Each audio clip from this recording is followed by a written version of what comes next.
Mira Business FM. It's the morning drive. I'm Tim Elliott. Just a reminder, you can find us on YouTube. We are streaming there. We're on Rumble. And if you want to find us elsewhere, the easiest way, rather than me going through a laundry list of items, which is fine, but I know, just search Mira Business FM. To contact us, info@mira.fm. That's the email address. And to get in touch, send us a voice note. Let us know what you think. To get in touch over WhatsApp, very simple, 522 +971 if you're outside the UAE first, 522-789-567. You can get in touch directly there. Digital hygiene, until yesterday, was a new phrase to me, I have to be honest, and I just heard it and thought, I kind of like that. I know buzz phrases are the thing, but it refers to the practices and guidelines that help individuals maintain a healthy digital presence, protecting personal information from cyber threats. And there are many. Our world has never been more technology-centric. This year, more and more bricks and mortar businesses, solutions are moving online, and in particular in the last 5 years, really since the pandemic, since COVID as well.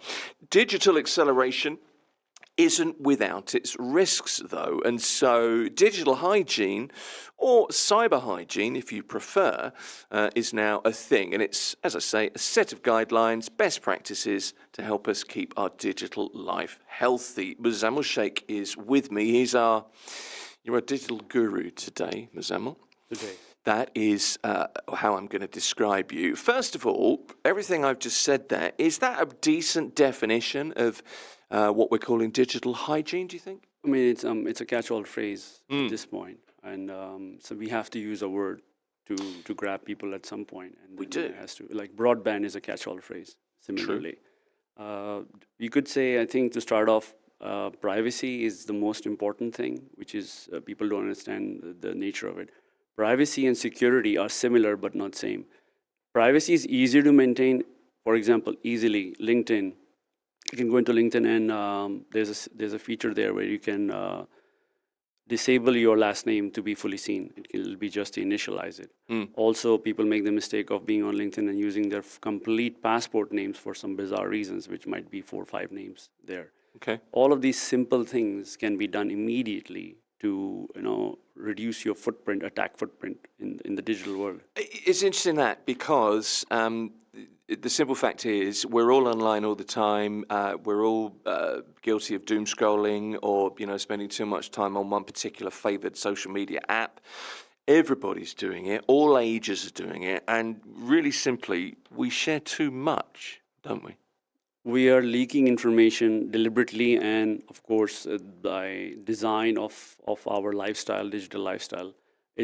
And what ends up happening is that easy example I want to give to people is that they have a single email address for everything, banking, social, and CVs and everything. Right. And that's a huge risk factor because email coming to a separate mailbox, a separate email. For example, it's only your bank accounts. You will know that, okay, only your bank accounts will contact you there. And if you don't spray it out in the world and leave it, there's a very low probability someone will send any spam on it, or not spam, rather, a fraudulent email on it. Yeah. It's very easy. It's a very safe way to do that. But most people they like the convenience of having the one email.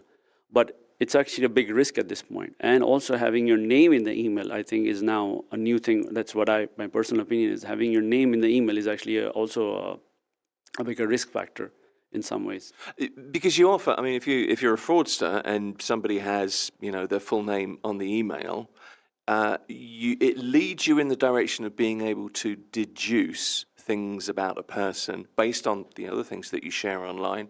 Perhaps you've unwittingly given away a password, for example. That's what you're saying, isn't it? Not just a password. I mean, they're more than passwords. I'll give you a simple story. I met someone at my son's birthday party, and that person told me that they were transacting with a company in Jordan, and someone in the middle found out about the transaction. And they sent an email which was just one letter different from their email, from the Dubai-based company email, and the Jordan-based company wired $100,000 to that fraudulent. Of course, the account was not fraudulent. The account was a personal account, but they changed it to a company name because there's no way to for the bank. If you can wire it, there's no way. There's no mechanism to stop a wire from being sent. Obviously, it can be sent, and you can mention any name on it. Right now, in the UAE, you see the name being populated when you do the IBAN thing. That's one step happening. Yep. But they had sent it by the time, and then they are like struggling. Okay, and then immediately the Dubai-based CFO called the person and said, "Stop! Don't send the other 2 wires. They were about to send 2 more to that account." So these kind of things are happening. That they just changed the domain to 1 letter difference. The domain was so close, and it was well documented. And some obviously they knew there was a transaction going on, or they rather deduced. Right? Okay, these companies must be transacting. Maybe a press release was sent out, or they must have been gathering. They might have an inside person, or they must, see the news that okay, these are transactions going on between these 2 companies. And who knows how long this fraudster, this fraudulent organization, whoever it was, hacker, whoever, had been watching and had spent time thinking, okay, well, if they do this, then they might do this, and if that's the case, then if you change this letter here and there. Point is, it's not that difficult to do. No. And the word hacker is actually it's not the right word at all here, because there was systems were not broken into. Nothing was, no passwords were cracked. Yeah. It was just social engineering effectively. Yeah. And imagine you feel that the guy, you were not, again, going back to our last week's conversation about paying attention and being attentive. It all goes back to the attentive part. Again and again, it just comes back to it. That person, thank God one of the parties was paying attention and immediately recalled the person, because the Jordan-based party sent an email to them, okay, we've sent you this thing. I said, what? Where did you send this? What do you mean? So yeah. I've talked about this a lot in different interviews and thought about it quite a lot, but it simply is a numbers game, isn't it? The idea of, hitting the right person. If you send enough emails what was the great scam? The West African prince for years, was wanting to share financial riches with you. But if you send enough emails out, at some point you're going to get a hit, aren't you? If you send 1 million, you're going to get a couple of people. And not as, company fraud is becoming more prevalent versus individual fraud as well. Yeah, okay. That's also happening. And the other one which is happening is on Facebook Messenger or some other messaging platforms where they are messaging as a friend. Hey, they're not asking for a big amount of money, so they get away with it. And that works. Well, again, a numbers game, because, it's a small amount. What are you going to do to try and get that back? Why is company fraud much more of a thing than it was? Well, going back to, first of all, securing your domain, that's one thing. That most companies don't properly set up their domains for spoofing emails, checking for spoofing emails, rejecting emails. And then that's the first layer, that if you set up your domain correctly, as an entity, which is free, by the way, it's not a lot of effort. You can pay a little bit. It's not that expensive. That stops a lot of the fake emails, fraudulent emails. But again, it will not stop a correctly set up email which looks like the other domain. That's the catch, right? Well, you see, this is now my head's wandering here. Emails look good to me. If I get an email from info@x.com, it's easy to fall for. Right. Isn't it? That's the thing. Then there's the posture of where you have training for your staff, and then there's a communication going on. That's happened in the U.S. as well, unfortunately. Title fraud, it's called.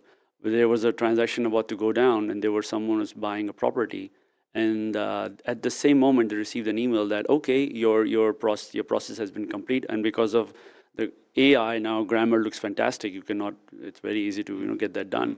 They sent their bank wire details, and they immediately wired the money. The poor clients or the customers thinking they're going to have their dream home or whatever. And it was a fraudster. And at that time, I think they used Zelle or something. They wired the money, and the wire was forwarded somewhere else, and it was good luck tracking it. That's also happened. That's also happening in the U.S. because the U.S. is quite behind compared to the UAE. In these things, it's a matter of timing it right with them, and then they are just using the right language in the emails. It's very, very, very tricky, honestly speaking, unless you know what you're looking out for. It's easier than ever to sound on the level, particularly as you say with AI, and I think that's a really good point. I mean, very often it used to be a scam would come through. I don't know, all kinds of things here in the UAE, and they're widely reported. But my first reaction was always, "Oh, I have to do that. I need to get my Emirates ID because I don't want to have my bank account blocked," or whatever it was. And then I'd read it again and think, hold on a minute. The grammar here is off, the spelling here is off, there's a capital letter where there shouldn't be, and all of a sudden you start to see the issues. But at first glance, it looks legitimate. With AI and with advancements there, it's very easy to look very legit, and you can see why this is more important than ever. We need to be more and more, and as you say, attentive and vigilant. Exactly. I mean, the easiest things we can do is first of all, separate your email. That's small things we can do which have big results. And then stop using your full name on CV. Stop putting your age on CVs. Stop putting your physical addresses on CVs. Some people put their passport numbers. I mean, what's the point?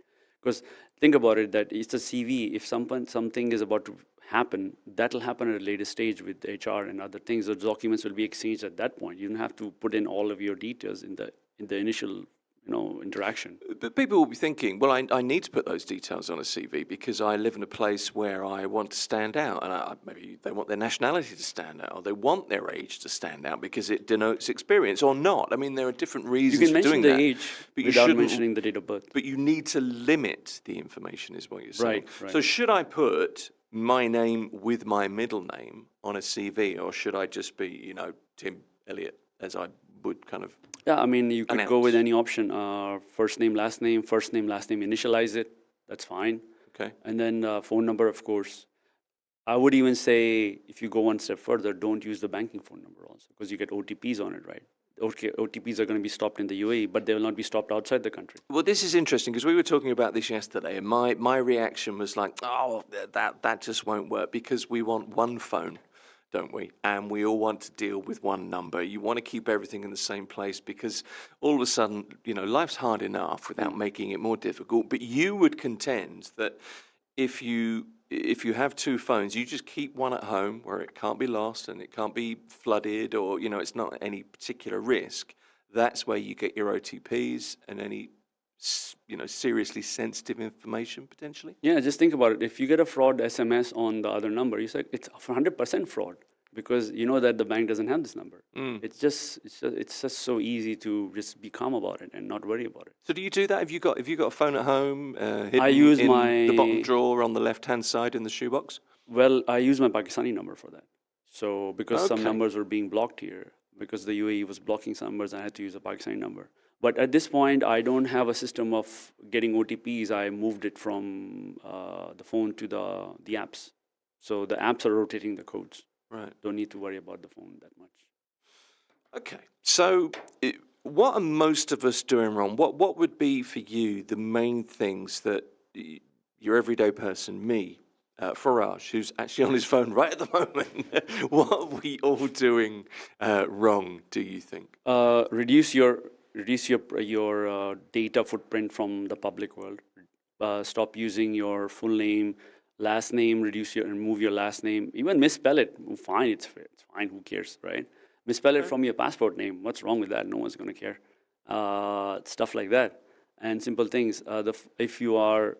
If you have certain amount of assets abroad, and then you are concerned about those assets, the phone can be just set, a separate phone can be set and forget for those assets. If your brokerage account is, out in the US somewhere, or European accounts, whatever, that's one thing. Also, what else is there? Stop sharing so much, about, your life. People have a habit of oversharing sometimes. Children's photos is a big deal for some people. Okay, have family members and all of that. You can set up private groups for that. I like Telegram for this because there's unlimited storage in Telegram, not like WhatsApp where it takes up device storage. You can have a private family group set up in Telegram. Just share within that. Don't need to use Facebook for it. So that's one way of looking at it. Or you can, if you're tech savvy, which is not that difficult to be honest, it takes half an hour training. You can set up your own private server also. But again, that's for privacy, family photos and such, because AI is training on those photos, and you can do deep fake calls based on your images, and then calls can be created by fraudsters pretending to be you, and like literally it'll be a call coming from a number asking for money, and your parents or your brother or mother might be momentarily confused or fooled that okay, this is coming from this person and whatnot.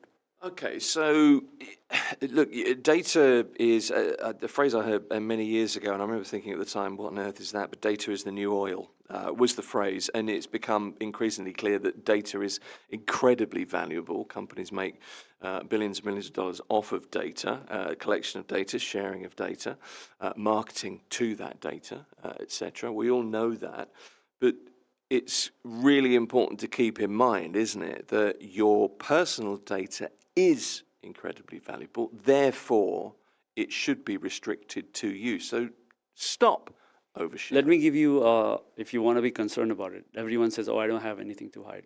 Let's say someone uses your name and does something weird, and it's picked up by the authorities, could be any authorities, and they put you on some kind of watch list. Your name is on some kind of watch list.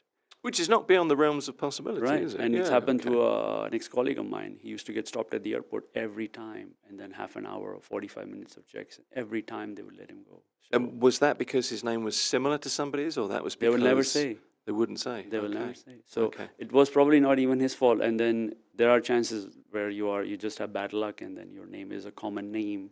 Some names are super common names, and they have to go through their checks. That's a regular story in, So a it could be number of- you could fit the profile. Okay, this person has this nationality, has this route. They're taking this travel route. They might be setting off some kind of preset security filter they might have. You never know. But that's like those are exceptions. Those are not the rule.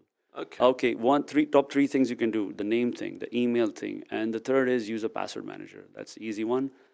If you use a password manager like Bitwarden, it's open source. A lot of companies use it, and you just have to remember the password manager's password. You can write it down in a notebook, and the TOTP or the rotating key, which is used to log into it, and that's the end of it. And then you can generate complex passwords, do autofilling on the phone.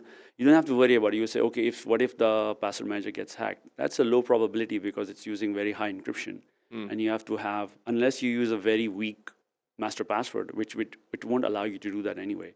That's the only time it can get hacked. So that kind of takes the headache away. Well, let me ask you about that. When it comes to, clearly passwords, for most people, it's very often birthday, I don't know, first pet, whatever it might be for a lot of people. And the reason for that is we have 1,000,001 passwords, and you have to remember them.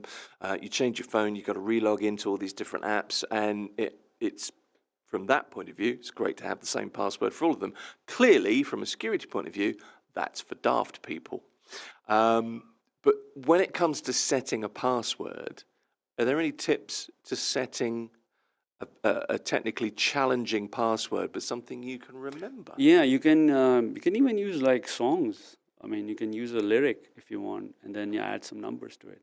Okay. That's your favorite song. Who was going to know that, right? And don't use sequences of numbers and Sequences, birth numbers, dates and all that kind of nonsense. Yeah, unless Okay. it's. Those are normally leaked out as well because let's say people use those forums, discussion forums, and they put in their birthday there. So the data protection policies just think about wherever you're sending your data, what is their data protection policy? Because I have seen instances of some projects I worked in where I've seen the Emirates IDs of very important Emirati officials. They're lying around the desk openly. So this is the nature of some people's data management policies, that their Emirates IDs are lying around. Also, one bizarre thing I've noticed that people hand over their Emirates IDs whenever they walk in a building, like the security takes it, like why are they allowed to take it? That's not right. So all of the data is there, on that information is there, it can be copied, of course. That's an interesting point. Where I live in a community, and if people come to visit, there is now a really strict policy in the last few months that if you visit, you have to show your Emirates ID, and the details are taken. And it's annoying because it means there's a backup of cars and all that kind of thing, but it is now policy.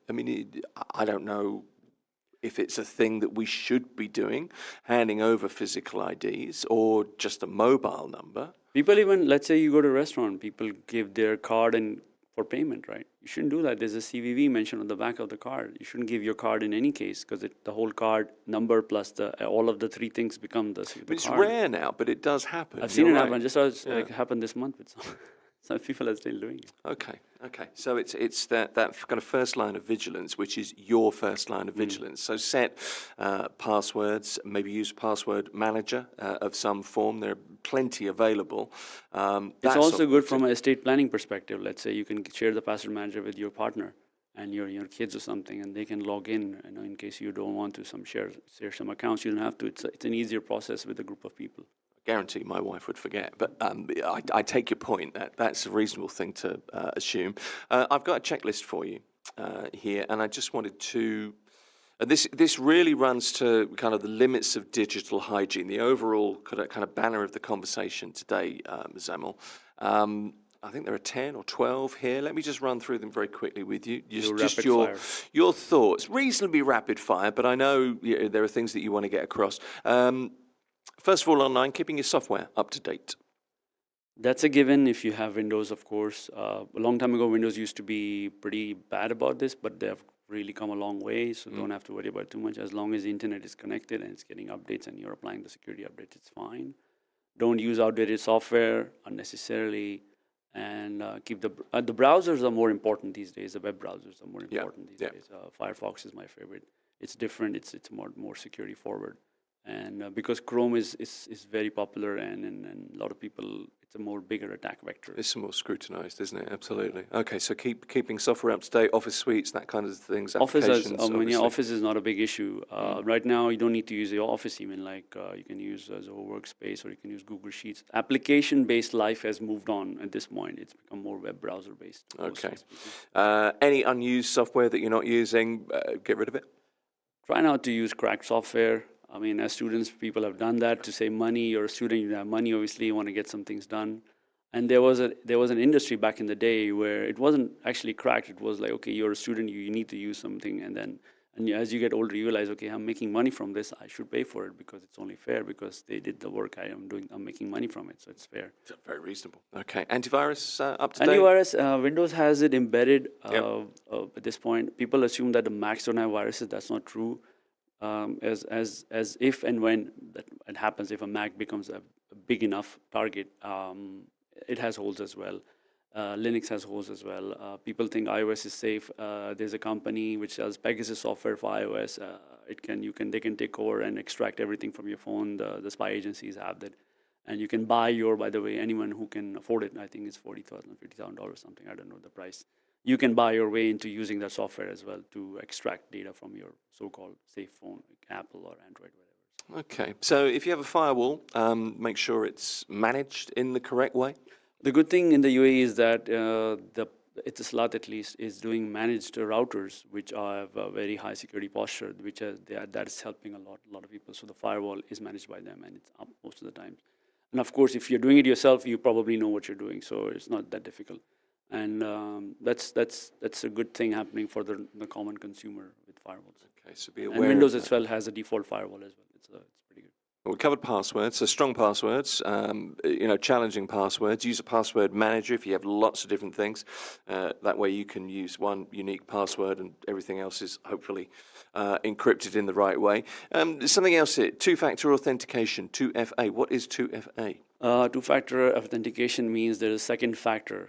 It's something, I'm forgetting the sequence a little bit. It's like it's something you have and something which is on you and something you remember, like kind of thing. Where the two-factor is the separate code running on your device. Mm-hmm. It is and the codes are rotated. It's called TOTP, Time-Based Authentication Protocol.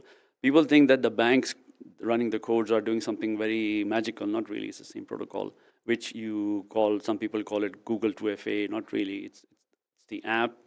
And the app can be anything. If you have the secret key, you can enter the secret key into any of the apps like 2FAS, and there are a bunch of them now. Bitwarden also has it inside them. You can run the codes. The benefit is that even if I give you a password, without the rotating code, you can never get into it. So that's a huge benefit. You can just sleep better at night. Something that I think is kind of important. We've only got about a minute left, but we've covered most things. But there's something here that I think is key for many people. It's keeping a mailbox or keeping yourself tidy on your laptop. I see lots of laptops with a million icons and it's very disorganized. It's kind of the sign of somebody who's busy, fine, but it's also somebody who's maybe not making the best of the way they're using their machine. And I think there's a balance to be struck, isn't there? Is that something that you would emphasize? It's hard to say. I mean, as long as if they're text files and Word files or whatever, that's not a big concern. Okay. But if they're downloading software, I mean, these days, like I said, the application world is moved on to the web side of things and then web-based application. One last thing I do want to emphasize is paying attention to your kids' online habits. Definitely very important with Roblox. Effectively, the chats going on there. Who are they talking to? There's a lot of grooming going on online, and it's a very serious matter. Don't just be that parent where, oh, you're too busy, you gave them the iPad, whatever, you gave them the games. That's not how parenting works. Parenting is a very involved process. You cannot be hands-off about it at all. That's very true. Muzammil Shaikh, Digital Hygiene. He's our tech guru. Thanks, Muzammil. Thank you. Appreciate it. This is Mira Business FM.